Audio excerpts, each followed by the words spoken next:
Here's a recap of week 1 of the Diddy trial, what the government is trying to prove and how the defense is pushing back. Interestingly enough, both sides start by telling the jury that there are two sides to Diddy: the boisterous, larger-than-life entertainer that we all know, and then the side that the public never saw. The government, though, focused entirely on the dark side, the Diddy that beat Cassie in an elevator lobby as she tried to leave an alleged freak-off. They say he preyed on her when she was 19 years old, trapping her into a predatory 10-album deal, killing her career, and spent years consumed by his depraved sexual fantasies. Cassie testified that Diddy introduced her to hard drugs and forced her to perform sex acts with male escorts that she had to find on sites like Craigslist, Backpage, and through escort services. She says these freak-offs would last for days and recalled the time where Diddy and a male escort were standing over her, urinating on her face while she choked. The recovery would also take days, hooked up to an IV. She described beatings and jealous rampages, including one incident where Diddy allegedly stomped on her face in the back of a black car for speaking to another man. Sometimes she says Diddy would get violent simply for making the wrong facial expression. When all was said and done, she says his security team and team of assistants cleaned it all up. Prosecutors ending their questioning with a moment that stopped the room and left one juror in tears. Cassie told the court that 5 years after leaving Diddy, after getting married, after having kids,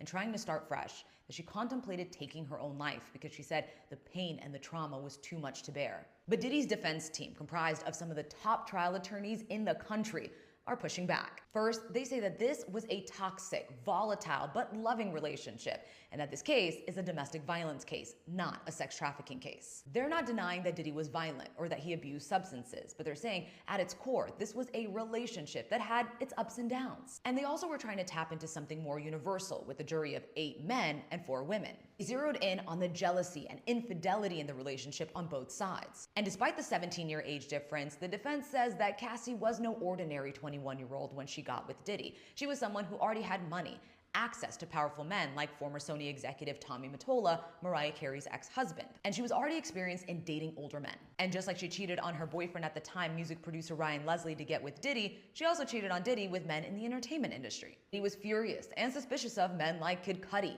Michael B. Jordan, Chris Brown. They also say that Cassie had her own jealousy streak, envious of his relationship with Kim Porter, and so desperate to be his official girl. The defense showed text messages from Cassie to Diddy where she said that she, quote, can't wait to do a freak-off, and that she wanted to do it, quote, for the rest of their lives. Through their line of questioning, the defense argued that these sexual encounters were consensual, consistent of a swingers lifestyle, a rock star lifestyle. They also pushed back on claims that Diddy killed her career, saying quite the opposite, pointing to the fact that the only reason that an up-and-coming artist like her was able to collaborate with Nicki Minaj, Lil Wayne, Rick Ross, Pusha T is because of Diddy. They also brought up that infamous 106 & Park performance where, in her own words, she said she bombed and Diddy helped her recover from, insinuating